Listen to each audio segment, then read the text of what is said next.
I'm Bob Cobb from the Bassmaster, and this is LD and the MC. Well, as you just heard the legendary Bob Cobb say, this is LD and the MC. Number 6. We made it. We survived Thanksgiving. You had your Canadian / American Thanksgiving, and I had Tennessee Thanksgiving, which involved being in the outdoors, hunting, and what did the Canadian / American Thanksgiving consist of, MC? Food and football. I mean, it was very American. I mean, I watched football, I ate food, and then I watched some more football and ate some more food, and I mean, it was good time. We always celebrate American Thanksgiving just because, I mean, I work with so many American people and my family likes turkey, like I told you. But this year was cool just because we didn't get Thanksgiving. So, I totally embraced it. I shut the phone off and hung out with the family, had a campfire, and, did what we do around here to enjoy the weekend. I didn't shoot as many things as you did in your house, but I'm in Canada. Well, we are stacking things up this year down here, and much to the chagrin of some mom's basement commenters at times. I have the vegans get after me some, the animal rights people, and I try not to post a lot of dead things on my Instagram out of respect for people that don't like that kind of stuff. But I'm a proud dad, and my son got a nice buck, so I had to share it. But I had some mom's basement moment. But not as good, Dave, as a comment I got over the weekend on an old video. So I have to start LDMC number 6 with this comment. And I told you I kept it from you because it's so good to me. This was all a response to a video. Probably, I guess this was a couple weeks ago on LBL I did. And the title is, for context, is Professional Bass Fishing Growing. That was the article. And this is, did you hear that, Dave? I got a phone call. I did. I thought. Did you hear that? Did it blow you out? And my phone's on do not music. I thought we were about no. And my phone is on do not disturb, so I'm very confused right now at what's going on. Do we want to start all over? I think we do. No, I don't have time for this kind of bull crap. We're keeping it going. Yes. We're keeping it going. And I'll tell you, do you know Justin Kimmel from the Bass University? Because that's who just called me and interrupted this fine podcast. So, Justin, I know you watch LBL. I know you watch LD and the MC. Stop calling me when we're recording. Well, my phone's on Do Not Disturb. He made a very nice comment last week on my. He did. He's the best. I love Justin. I love Justin. Justin's a good guy. But that was Justin that called, and Justin, you got your call ignored. Okay, back to this is really shaky ground, even for LD and the MC. Back to the topic at hand, MC, is professional bass fishing growing. This comment coming in from Dolphin Head 2112. I can only assume it's 2112. We'll say Dolphin Head 2112. So this is his response to this question: is professional bass fishing growing? I hope not. These guys are a traveling circus of miscreants that refuse to work a real job. I have more respect for a street hooker. They come to your town, sore lip your local fish, and release them all in the same spot. They also sight fish spawning females off their beds and ruin the eggs because it's all about that sack of fish and the dough, baby. They don't give two blanks if they ruin your local fishermen or not. This BS needs to end. From Dolphin Head 2112. I told you. I brought us back, baby. There we go. I mean, brought the show back. You brought it somewhere. You definitely did. I mean, first of all, it is the world's oldest profession. Not professional angling, of course, prostitution, which he decided to compare pro fishing to, and it's not. I mean, at sponsorship time, it can feel like that a little bit. but not always. No, that is an angry person. I feel like somewhere in the world, a tournament angler hooked up with his special someone, and he's taking it out on all of us because, I mean, really too angry. Dolphin Head, 2112.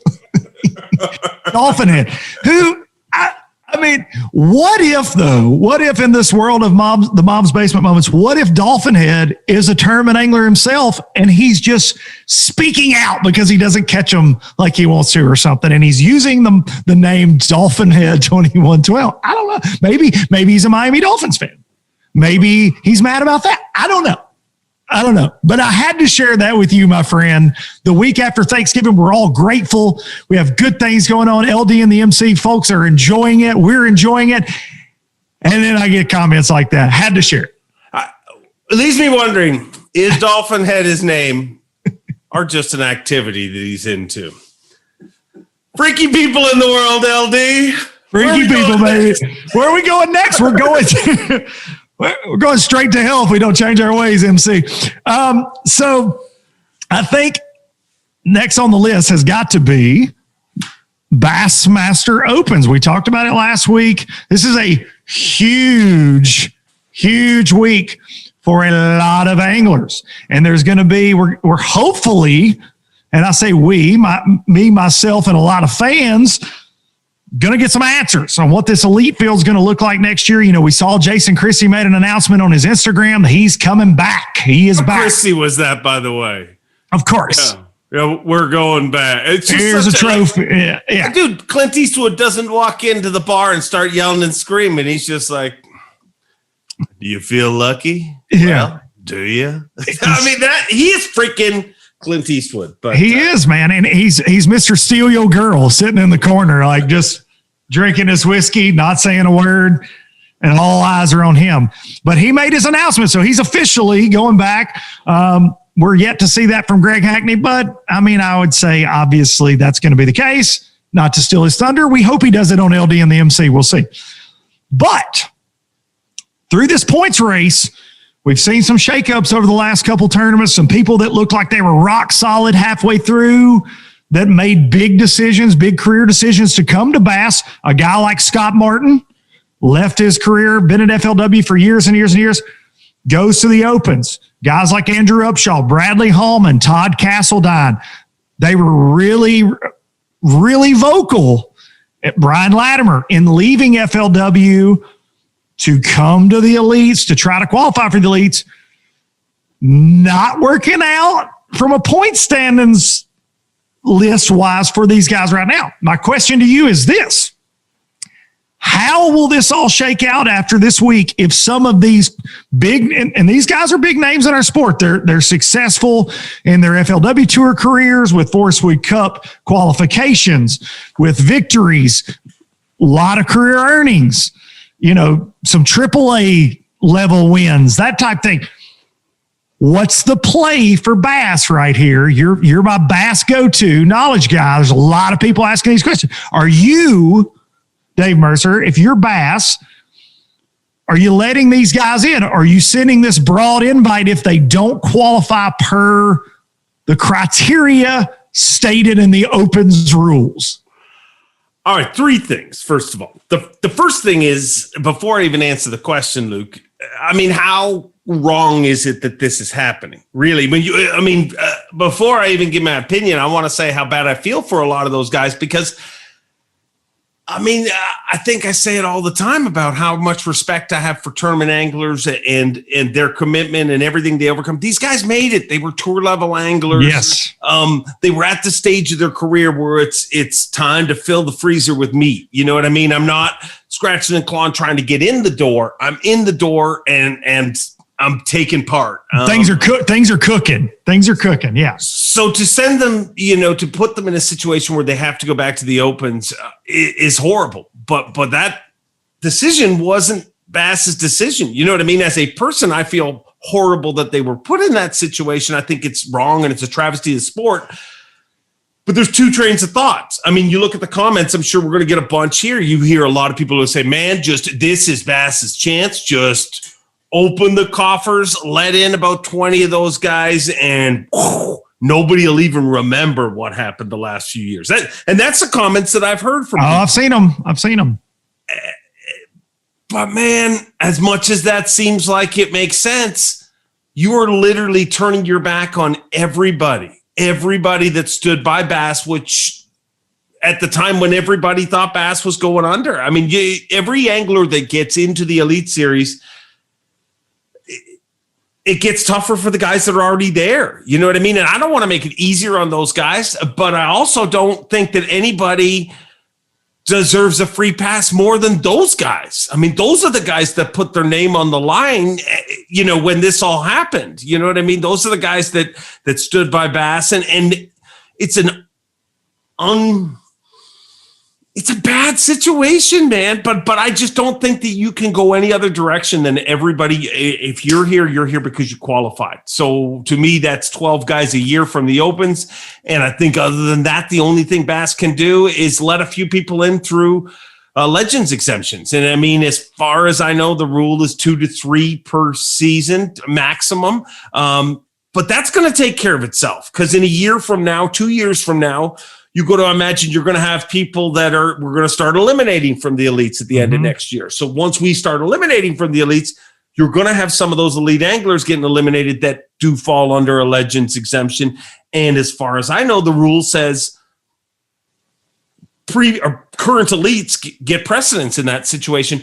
So, I mean, realistically, the only way to get in the elites, in my opinion, is through the Opens. And I think it's the only fair way to do it. But I also know that it's not a fair situation. It's one of those situations when, you know, can I look at any name? You know what I mean? Like, let's pull a name out of a guy that's accomplished an incredible amount in this industry. Randy Blockett. I mean, how can Randy Blockett, like, really? How can Randy Blockett be in a situation where he has to qualify? But he is. Fight for his career. Yeah. But he is, and that's the situation. But it also isn't fair, just because I love Randy Blockett and I grew up, you know, watching him, and I really want him in the Elite Series. Should I turn my back on Kyle Monty? Should you know what I mean? Mike Huff, guys like that. Should I look at them and be like, yeah, well, you have to understand, Mike Huff, I know you almost won this year, but this is Randy Blockett. I mean, that's just not how it works. Exactly. It's competition, and kind of a tough deal, but I mean, I don't know what the right call to make is, but I know the call that I would make.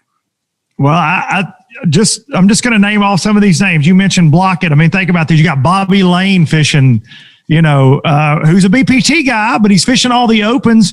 Would he take that open door if he got an opportunity? If he qualified, it obviously gives him an option. You know, I don't know Bobby well enough to even be talking about that, but I'm saying you got him. He's a former champion, man, former elite champion, former FLW champion. He's one of the best anglers in the sport. He's fishing them. You've got Brian Latimer, who's got a big YouTube following, has won on the FLW tour. You obviously have Scott Martin. Yeah, but if it goes on YouTube followings, why don't we just invite the Googans? Absolutely. I mean, throw John B in there, and the numbers would be nuts. Absolutely. So I've seen that comment a lot, like, oh, you bastards got to let Scott and Brian Latimer in because of their YouTube following. And my answer to that is not necessarily, because if you open that door, there are so many huge fishing YouTube channels. Well, just give everybody an invite.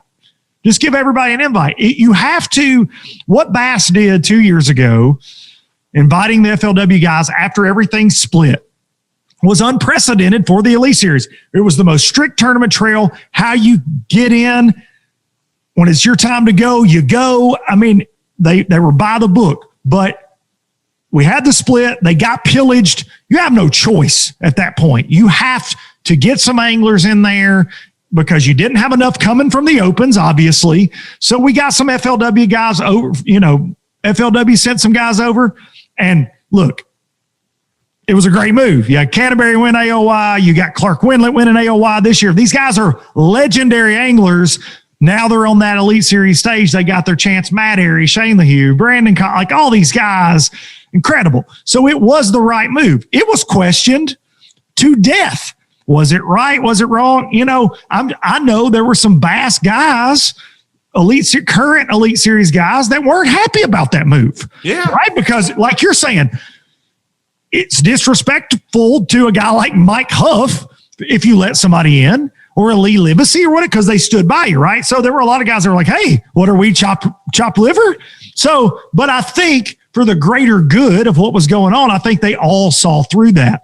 So I think now, though, the elites are very competitive, great anglers. These guys that we quote didn't know. We've talked about this before, but just you didn't know, you're now getting to know. You're getting to know their angling strengths, their backstories, all the things that we love that create the drama, that create why we watch. So we're getting that now. So I say, you don't compromise it now. It is the toughest tournament trail to get on for a reason, and we got to stick to that in the sport. I think.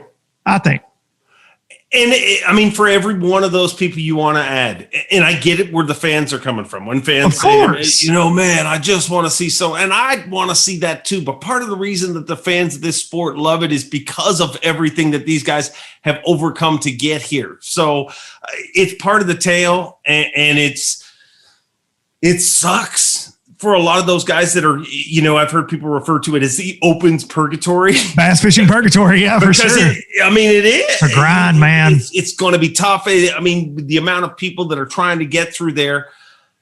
But, man, Bass never set this table. Let's be honest. I mean, the table was set. Everybody was eating Thanksgiving dinner. It was fine. But somebody came and flipped the table. And because of that table flipping, a lot of people are having to pick up the pieces of turkey and put them back on the plate. And some people may never get that plate back together, and others will end up with a plate that has over bountiful on it. But that's just how Thanksgiving works out. I don't know how that analogy came together, but it was very smooth. Definitely somewhat smooth. That was a very good Canadian / American Thanksgiving. You brought it right back around, MC. I love it. So I had a very interesting, and I know you don't listen to anything I do. We had this conversation earlier. I'm costing you several followers on Instagram. Like, people are unfollowing me at a rapid rate. Your life is really taking a turn since you started hanging out with me virtually. Like, I had no idea. I had no idea. I come with some venom, brother. I'm sorry. So you guys, if you're not following, 45 minutes every week, folks, don't unfollow me. So guys, if you unfollowed Dave, go back and follow him. I don't think that's the case though. But on Low Budget Live this week, I had a very interesting angler on, Miss Christine Fisher, who is out there tearing up the kayak scene, but she's a very passionate angler, and her goal, and it says so right there on her Instagram, is to redefine the stereotype that has been put in place about the female angler. So, to you, Mr. MC, why? Because I'm getting a lot of comments on this. And I want to ask you, because you've been around this a long time, just like I have, why have we never seen a female angler dominate in this sport or compete at the level that we have the men? Why? Well, number one thing is dreadfully obvious. We are picking our topics with things that'll make people get charged up. And this is a topic that makes people get charged up because, I mean, if you really look at it, the female angler thing, especially with the Instagram deal. And I mean, before we get into that, I want to directly answer your question.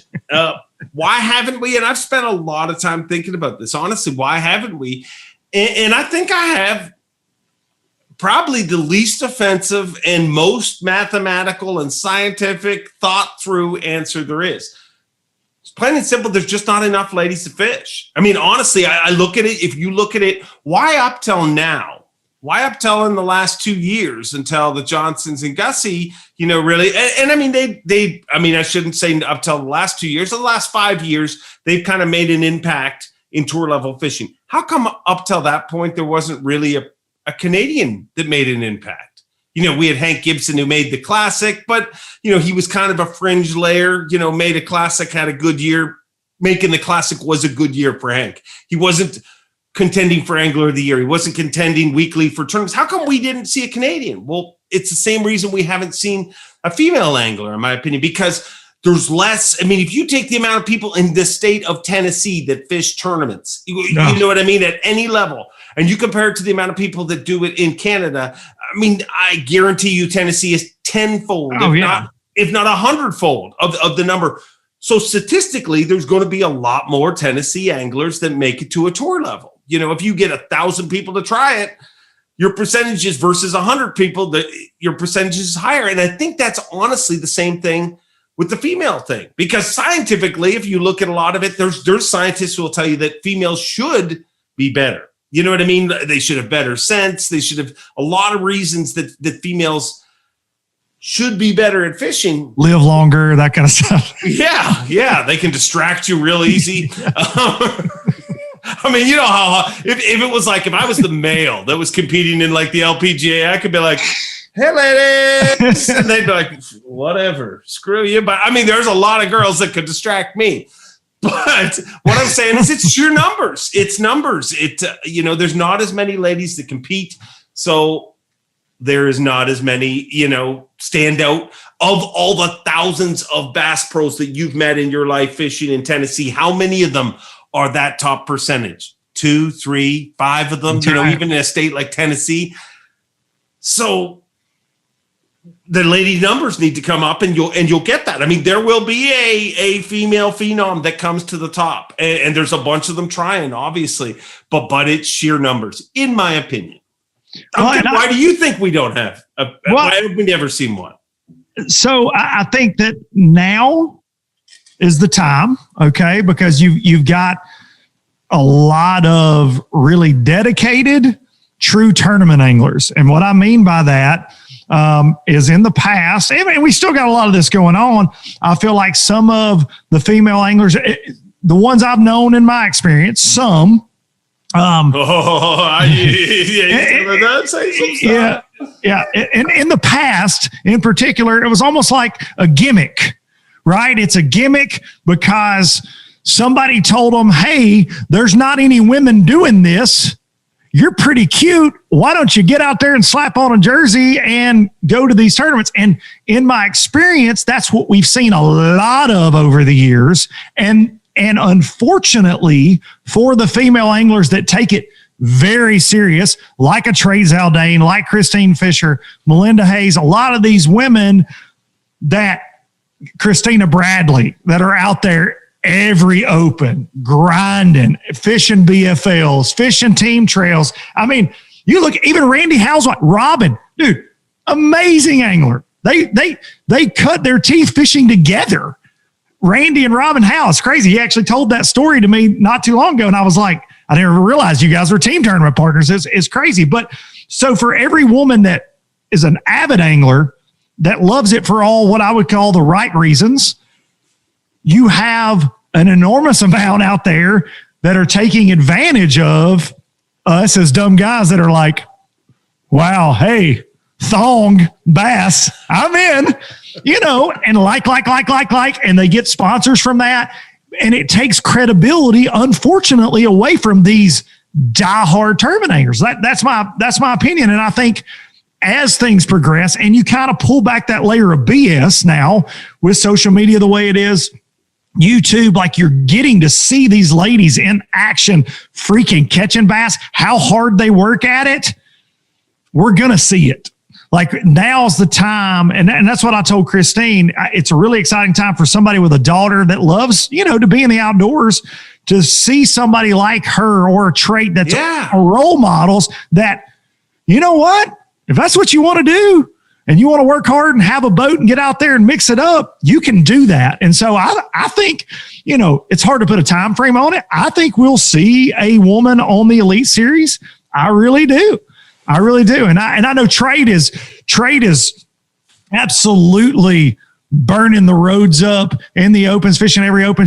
Her goal is to be the first woman, but I think there's a lot of younger women coming up that you see that are really serious about it. Scott Martin's daughter. Absolutely. You are bred to be successful. That's somebody who has generational genes that catch fish. Yes. Yeah. It's you have no choice but to catch bass in that family. Like you wake up in the morning thinking about treble hooks in bass faces. I mean, that's just part of being a Martin. You're going one of two directions. You're either selling toothpaste or you're selling fishing lures. I mean, beautiful teeth, those Martins. Beautiful hair products as well.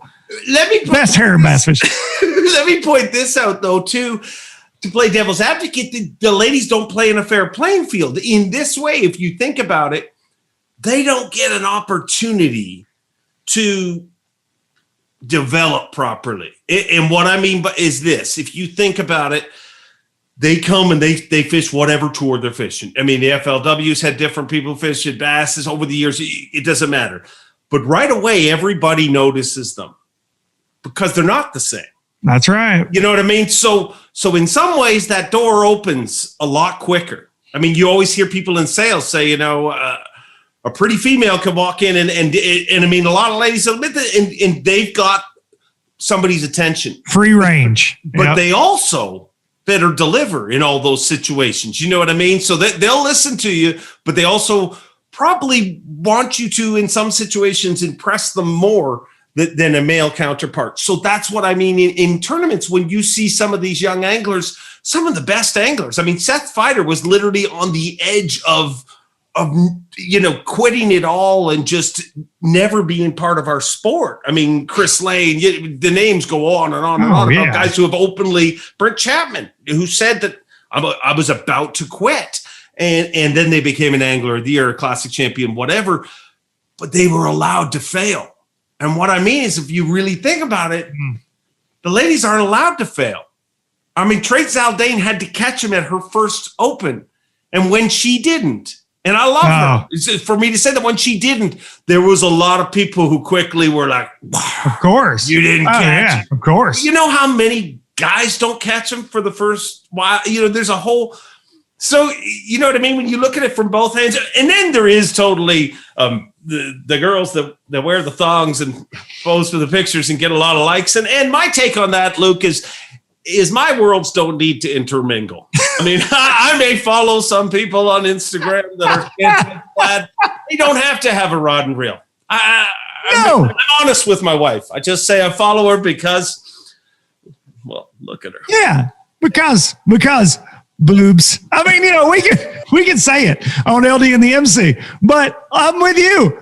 I don't need to mix that. I don't need to mix it. Like, I love bass fishing.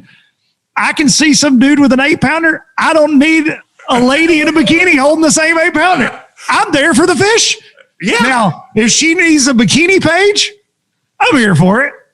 I'll swipe up. Hit the little hearts.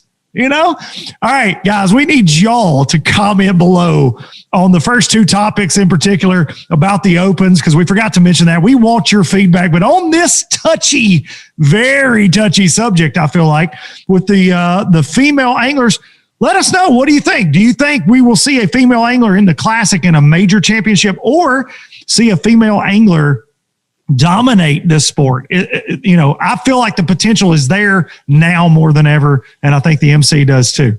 And more than just a group of guys commenting on this. Let's get some ladies chiming in there. Honestly, and ladies, we've got some ladies that listen to become that. Yes. Why? Because there's sides of it that we never see. You know what I mean? Absolutely. But that is the coolest thing about fishing. I mean, it's for everyone, and we will definitely see a female angler up there at the top very soon, and we'll definitely have pissed off somebody here in the last 10 minutes. So, hey, I've got one more I'm going to throw out there. I got one more I'm going to throw out there to comment. If you are a female listening to this, tell us what you feel holds you back as a female angler. Right? I think that is, is it the way you're perceived? Like Dave said, you can't fail.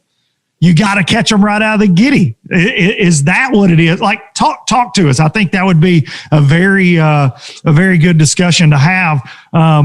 kind of like this next discussion, Dave. Before we move on, I want to tell you the best female angler story ever. Okay, let's get in trouble. All right, so I show up at an FLW event. I was not even competing in the event. My buddy, his boat broke down. And I drove all night, to get this boat to him. And the event was on Lake Champlain, and it was a big deal for him to be down there. So I drive down there, and I'm out front of, the takeoff, waiting for my buddy with this boat. And there was a fog delay that day. There was it was rough water. It was they ended up canceling the day, but it was a big, that hour where everyone's like, will they cancel? Won't they cancel? And anglers all stand around like meteorologists. Somehow I end up with this nice lady. I believe her name was Judy Israel. She fished. Snooty Judy, by the way, as she was known on the FLW tour. I did not know that because I didn't even know who Judy was. But I made the cardinal sin. Now, Judy won several FLW. Yeah, on the co-angler side. Yeah. Co-angler side. Yeah. Well, dude, in Canada, at the time, I'll be honest with you, all the draw tournaments that we fish in Canada are pro-ams, right? So you actually fish as a team. So you get accustomed to calling the person in the back of the boat an am. So me and Judy are talking, and unbeknownst to myself, I said, are you an am or a pro? And she looked at me, and dude, I have never been lambasted like that by somebody I didn't even know. I am a professional co-angler. Like, it was the most. She developed that term. Snooty Judy brought the thunder to professional co-anglers everywhere. She did. I do not use amateur anymore around anybody because I learned my lesson. So she had an FLW sponsor deal back in the Lando Lakes boat days. She had a deal as a co-angler, the truck wrap, the boat wrap, the whole nine as a co-angler. And there were lots of things about Judy that people like to talk about, but she always seemed to get really good draws. Had a lot of tournaments as well. There are allegedly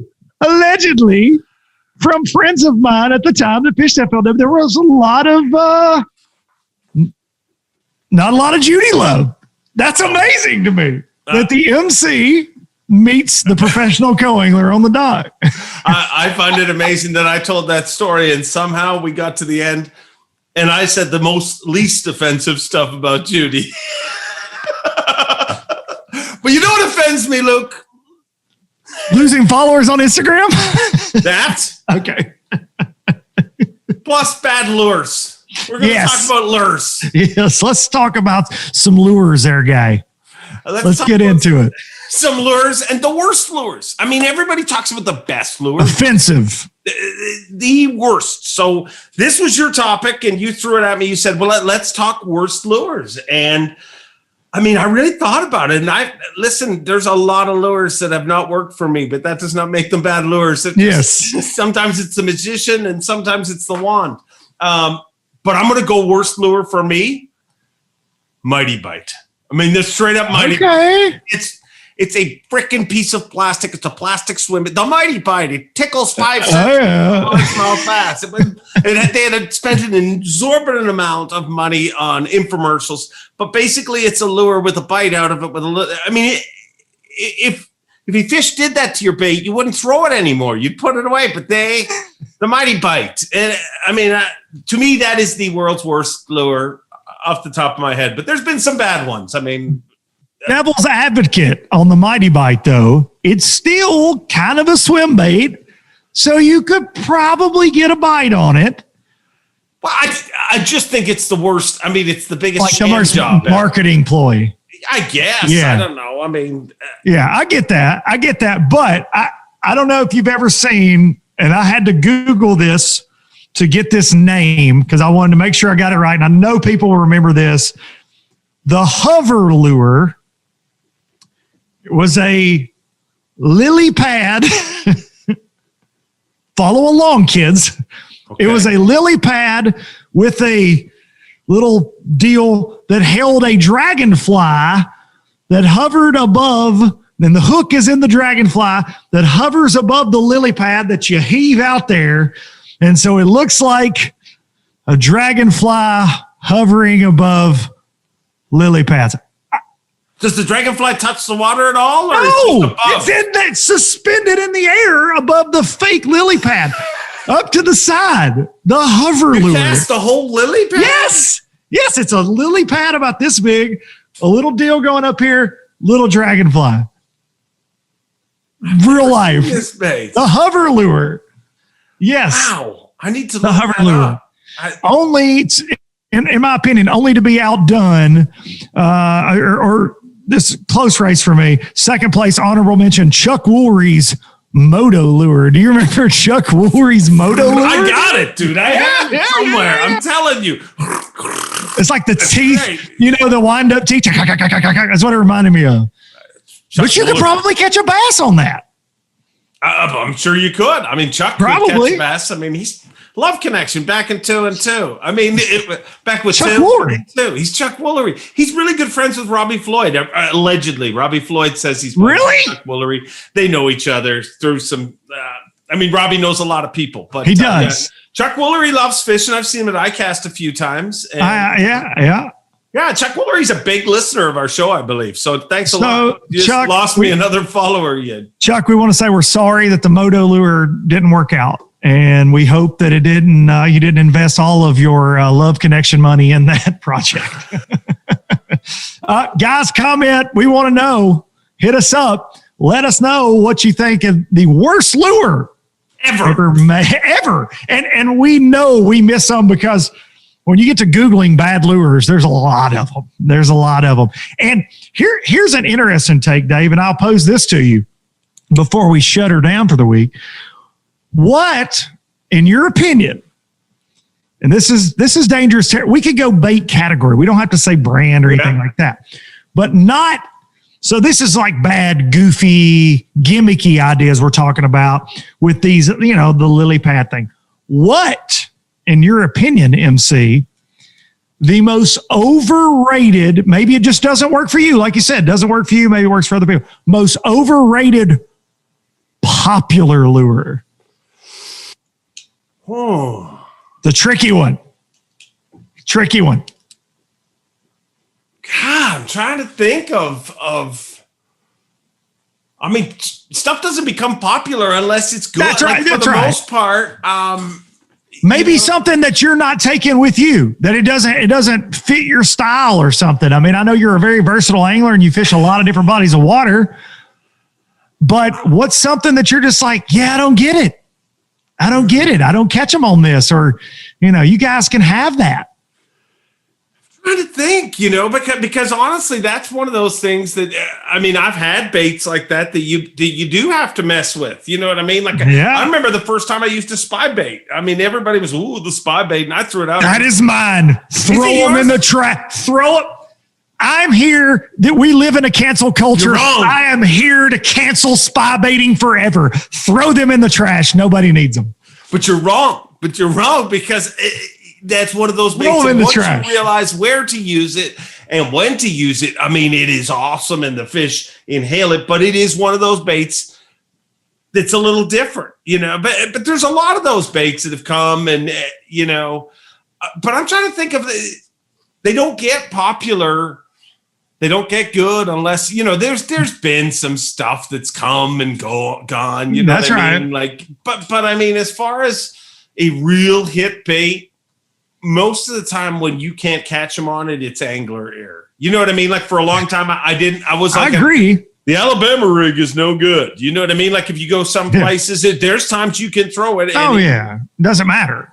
But that's a bait where it had so much hype. I think honestly, it's the hype has it has to come at the right level. Like the Alabama rig, it had so much hype that even when you went and didn't catch them on it one day, you were focused on, I'm going to figure out how to use this, because it's like a jig. A lot of people suffer with a jig, early in their angling, but it's got a lot of hype around it. So you'll stick with it. It's macho enough where, so I don't know. I didn't answer your question, but I mean, I think a lot of times when it's a hit bait, if it doesn't get success, it's because you're doing something wrong.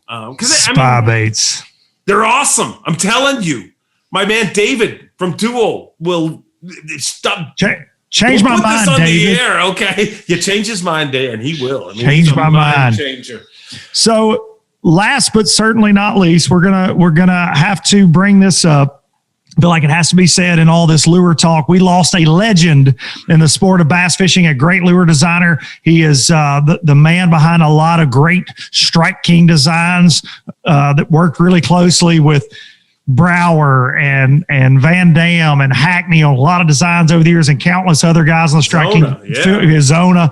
Phil Marks. We lost Phil Marks, a great Texas angler, great tournament fisherman, and great lure designer. But we wanted to say thoughts and prayers to his family. That is certainly a loss to this fishing industry. He lost a long battle with cancer, but some of those great lure designs, we'll think about, things like these big crankbaits, the 10XD, the 6XD. This guy designed it.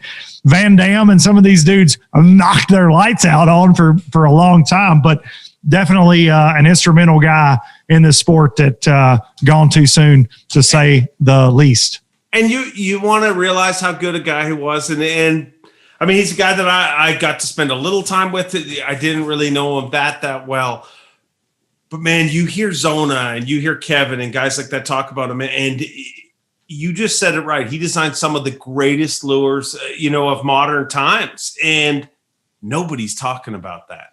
Mm-mm. That's how special he was. You know what I mean? Where that's right. People will be like, man, he was an amazing lure designer. No, nobody's talking about that. He was an amazing lure designer, but more than that, he was an amazing person, an amazing part of this industry. So thoughts and prayers with his family and everybody that was lucky enough to have him as part of their life. No doubt about that. We would like to say thank you to all of you that are keeping LD and the MC going. Our 6th episode. You even watched us during Thanksgiving. Yeah. I got to say, it was probably better than that Tyson fight that we hyped so much. You didn't like it? I don't know, man. I was a little, what were you sleepy. Expecting? I was tired. I don't know. I just want Mike Tyson, man. I want him just. Yeah. Tyson. I mean, that is Mike Tyson today. I know. But I will say, for a 54-year-old, I thought, I thought he was a lot more impressive than Roy Jones Jr. Oh, yeah, for sure. You take into account that it was 15 years since his fight and 2 years since, I think you could see one took it a lot more serious. I think it was all a bogus bullcrap thing, though, the draw at the end. And the whole reason they had to announce it on the runway was because it was, the California Athletic Commission said that you can't announce a winner. This is exhibition. So it was kind of bogus there. And I mean, Jake Paul was the star of the show. I mean, who saw that coming? I mean, we should probably talk about him, and a lot more people would listen to our podcast. But the title of this episode will be Jake Paul. We're calling you out. Jake Paul rules them all. Well, you've got a gift, you said, for me. I see you reaching back there. People seem to like the cowbell, but it's been a little weak at times. You know what I mean? It's a little party favor. It works. Yeah. So I decided to I don't even know if this show's ready for this kind of cowbell, but this is like legit. It might be too much. This is legit. We got legit cowbell now.